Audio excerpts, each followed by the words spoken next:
Bumping into a hedgehog, the lad saw a huge lump on its back. Learning what it was, he was stunned.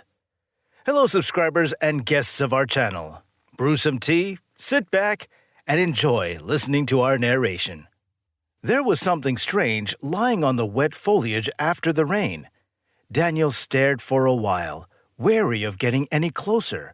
But the creature didn't move. Then he took a few steps forward. The animal looked like a hedgehog. It had spines on its sides sticking out in every direction, but there was something incomprehensible on top. Daniel looked cautiously at the large inflated bubble on the animal's back. The hedgehog wasn't moving, and the lad thought it was dead. The man picked up a stick, poking it gingerly into its soft side. The animal snorted discontentedly and took a couple steps away. Then Daniel squatted down in front of the animal, examining it closer. He still couldn't figure out what the thing was bulging on the back of the prickly faunal inhabitant. It looked like an outgrowth or a tumour, but right in the spines.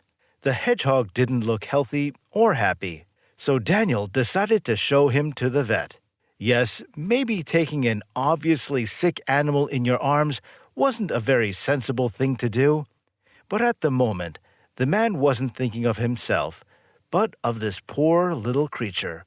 The young man carefully picked up the hedgehog in the palm of his hand and hurried off in search of a veterinary clinic. Soon, the hedgehog was seen by specialists who confirmed the tumor.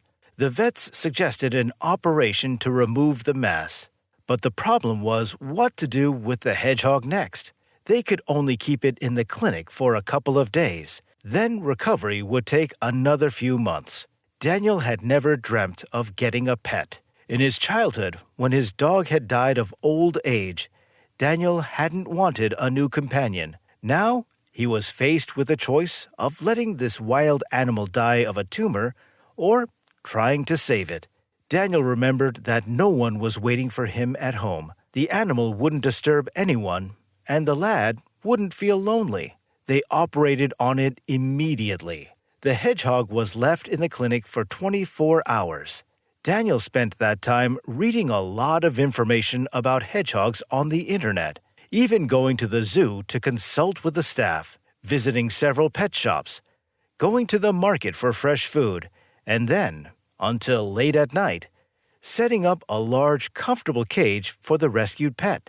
The next day, the vets handed him a spiny hedgehog with a bald spot on top, densely coated with brilliant green antiseptic. The animal looked frightened, but the hedgehog's rescuer wasn't deterred. He picked the animal up in his arms, listened to all the prescriptions for its treatment, and headed home. The new place made the animal wary. It didn't understand what was going on at all. The men in white were making it hurt, but then the animal felt much better and calmed down. The hedgehog was placed on freshly scented sawdust. The spacious cage enabled it to run around.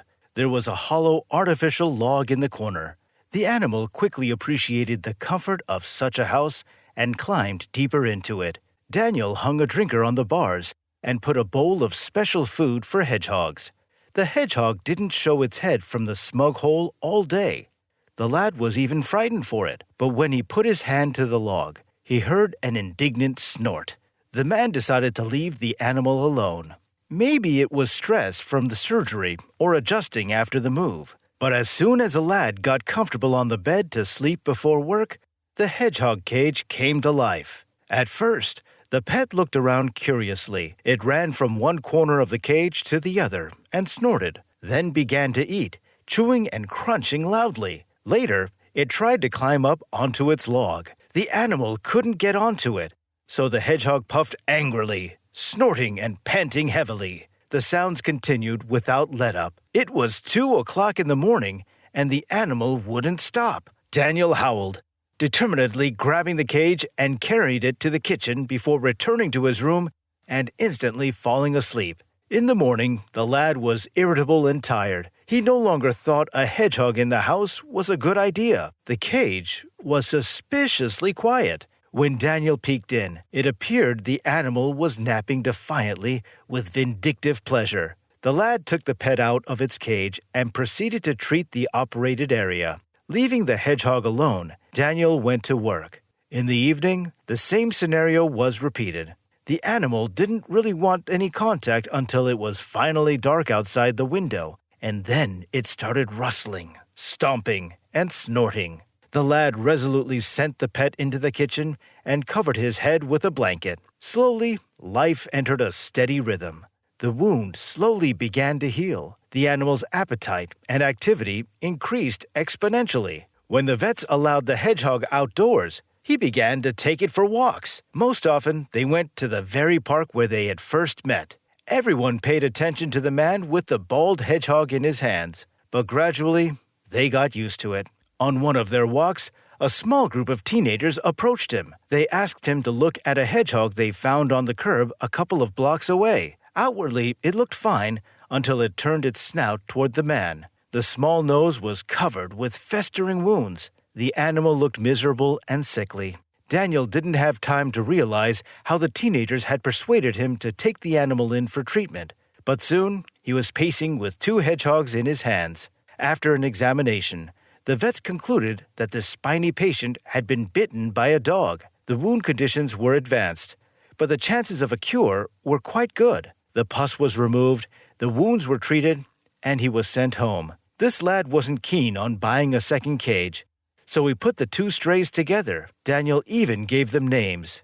The one with the tumour was called Snorty, and the other, Spiky. But the animals refused to respond to the names, and fought with each other all the time. Daniel had to set up a second cage. Life had become more cheerful. The nocturnal commotion was now twice as loud. Sawdust flew across the floor from the hostile little predators, the snorting of which echoed loudly throughout the flat. The lad decided to put up an advertisement inviting anyone willing to take on the care of a bitten animal. But apart from jokes, questions about hedgehogs, and idle chatter, there was nothing in the comments. One day, the lad got a message asking for help. A girl wrote to him. She said she had seen from the window how the boys had sicked a dog on a small hedgehog. The little hedgehog hid in a briar bush and hadn't come out for a long time. The concerned bystander pleaded with the kind man, who cures other animals, to save the baby and take it in.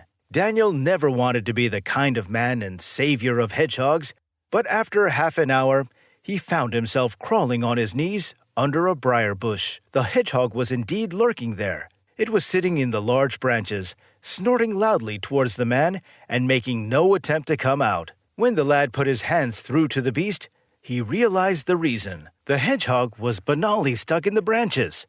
Even though it was small, the briars grew too thick to fit through. Pulling the animal out was difficult.